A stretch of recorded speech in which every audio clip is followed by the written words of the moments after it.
All praises to Yahweh Bahashem, Yahweh Shai. So, if you haven't realized during the past couple of days, or during the last couple of days, there has been ice raids, and these ice raids have turned into now riots. So we're gonna play this video to get more of a scope on it. Like a tear gas, Paramount LA, it looks like a war zone. Tear gas, flashbangs, ICE agents in full riot gear. This isn't a protest, it's a battlefield. Hundreds tried to block ICE from detaining immigrant families. What started peaceful turned to chaos. Agents storming in like it's Fallujah. Helicopters overhead, gas in the air, kids crying. But this wasn't random.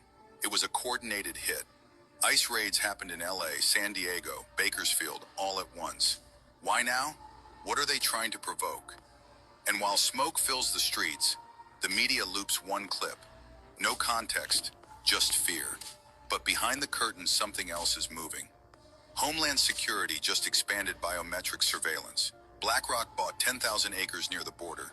And Congress quietly passed a bill approving military drones for civil unrest. Was this all planned? Are the riots the show, while the real move happens backstage? Because while we're busy fighting ICE on the streets, what are they hiding in the smoke? If you're awake, you already know what to do.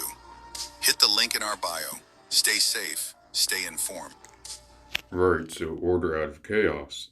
So it says right here, alas, for that day is great, so that none is like it. It is even the time of Jacob's trouble, but he shall be saved out of it. Jeremiah chapter 30, verse 7. Right. So what's going on right now is you're having this bill that Congress passed, and basically what's going on is they're trying to invoke martial law.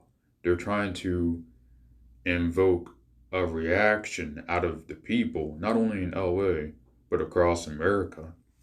Hurt. This is why I believe there is even some sources that said that the people that were throwing rocks were getting paid like $6,500 to $12,000, right? And we're familiar with the term crisis actors, right?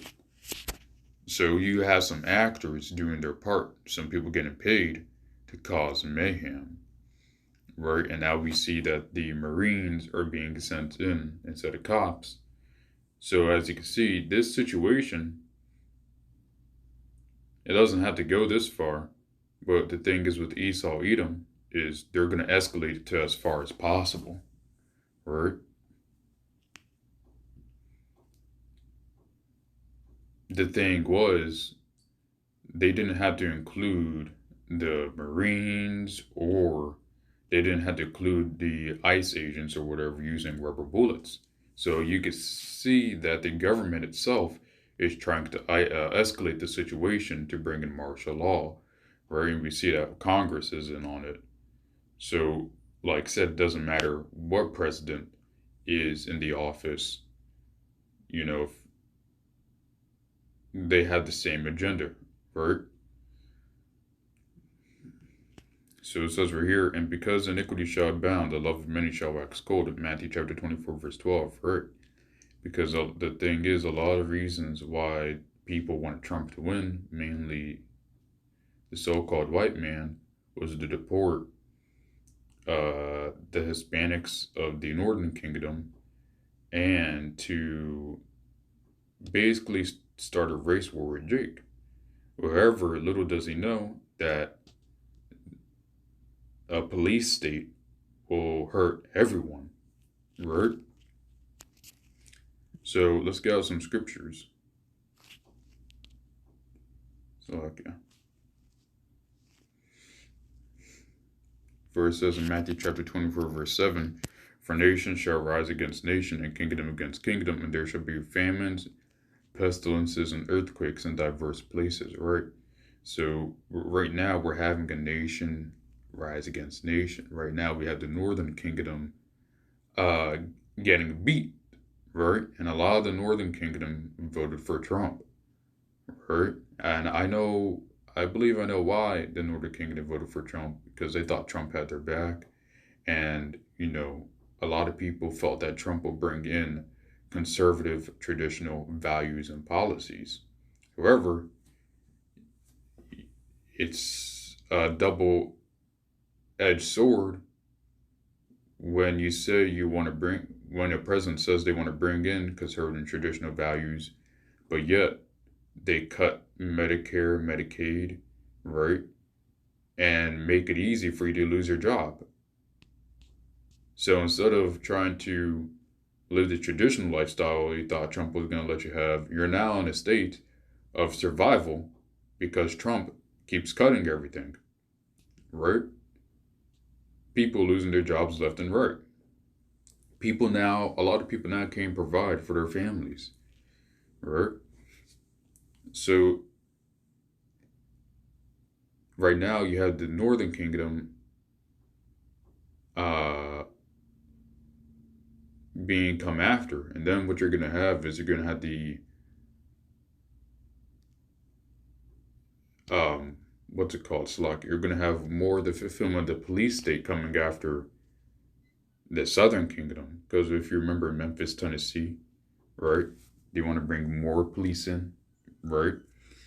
And if you hadn't noticed, Trump has been trying to sign all these things to excuse police brutality and police behavior. So it's only a matter of time before we reach martial law. Now, I'm not sure if we're going to reach martial law this time, right? For this protest and things could very well fade. However, even if this protest fades, it could blow up into something bigger later. Because at the end of the day, the ICE agents that Trump sends won't just stop after the Northern Kingdom. They'll keep going, right? They'll keep, they may go after the Northern Kingdom right now, but then they'll go after the Kingdom of Judah, the Southern Kingdom, and then eventually, right, these agents will go after anyone who speaks against the fake state of over there in the Middle East called Israel, right? And then eventually, they're gonna go after anyone who threatens the government. So it's not gonna just stop at the Northern Kingdom, and that's what Esau, Edom, the people who voted for Trump, believe. They think it's just gonna stop at the Northern Kingdom and the Southern Kingdom. No, it's gonna go all for America, right? So I just want to say, hope this lesson is very edifying to the elect and hopeful elect, and all praises to Yahweh Bahashem, Yahweh Shine Shalom.